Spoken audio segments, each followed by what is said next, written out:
American violin virtuoso Joshua Bell has been amazing audiences around the world for more than 3 decades. Brian Newhouse of American Public Media speaks with Bell about his winter tour, in which he performs 3 sonatas with British pianist Sam Haywood.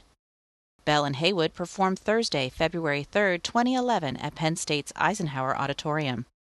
In Part 2 of the interview, Bell talks about the Edvard Grieg sonata he'll perform after intermission. This tour marks the first time Bell has performed the Grieg composition.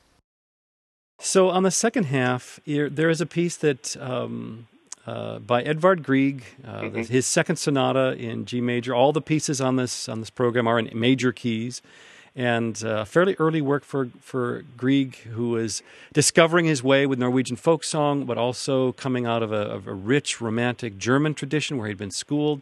So really, where do you find Grieg expressing himself in this part of his career with the second sonata?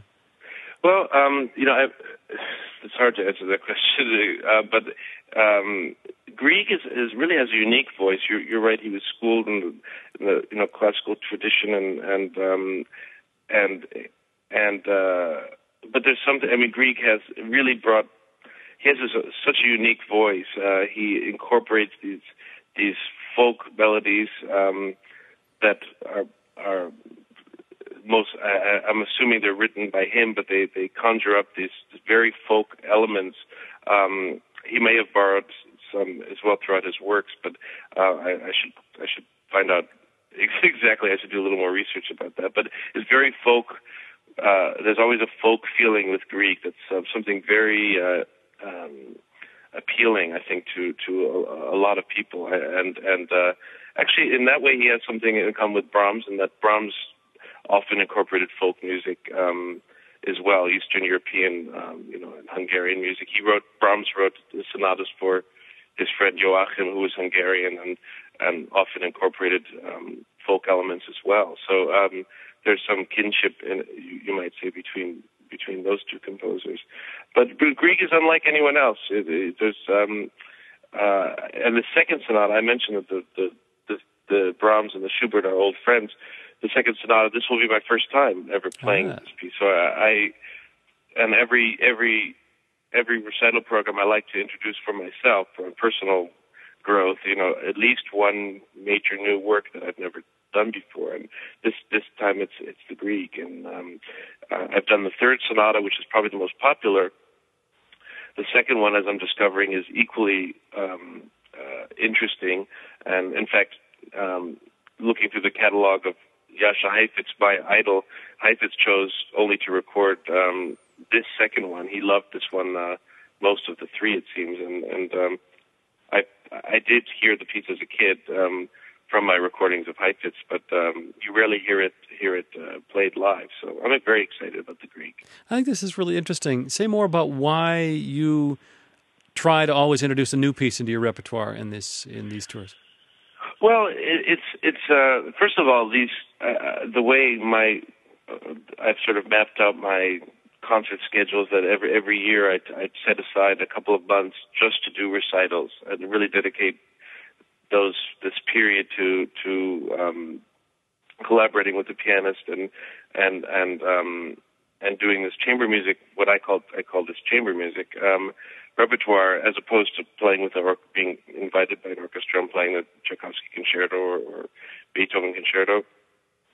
For me, this is the most fulfilling time of year. I love chamber music, and being able to play an entire program from, a 2-hour program, take the audience through an entire sort of journey, you might say, is something very special for me, as opposed to being the featured soloist on a program with an orchestra. So on these programs, I do bring back things that I've done throughout my musical life, and as you do that, you grow with these pieces. When you bring back the Schubert Fantasy, which I haven't done in maybe 5 years, I'll bring it back and start to see the piece in a new light, and that's also important for me. But expanding the repertoire is definitely something that one wants to forge ahead in one's musical path, and and I guess it would be easier just to play because I do know a lot of pieces, and I could fill the program with things I've done before. It's important to keep challenging oneself with, to learn new repertoire. That's getting harder as I get older, I must say. When you're 12, you learn things much quicker, and it sinks in like learning a new language. As when you get older, playing pieces by memory and learning new things, it's a little bit more difficult. It's a way to keep yourself honest, it sounds like. No, I enjoy it. I mean, it's so much fun. Fun learning new pieces and just discovering, new, worlds of music. It's as a violinist, it's incredible. It's a luxury because we have so many great pieces that I will never get through all my wish list in my lifetime. So for a saxophone player, the classical sax player, they don't have a lot of sax concertos, and they have to commission new works constantly and to try to find interesting things to play. As a violinist, we've got so much, but so to dig into a new piece and discover, the sense of discovery is just so. It's a great thing about being a musician. Well, this is going to be a beautiful program. Best of luck to you and Sam as you make your way on this tour in 2011, Josh. Thanks for talking with me.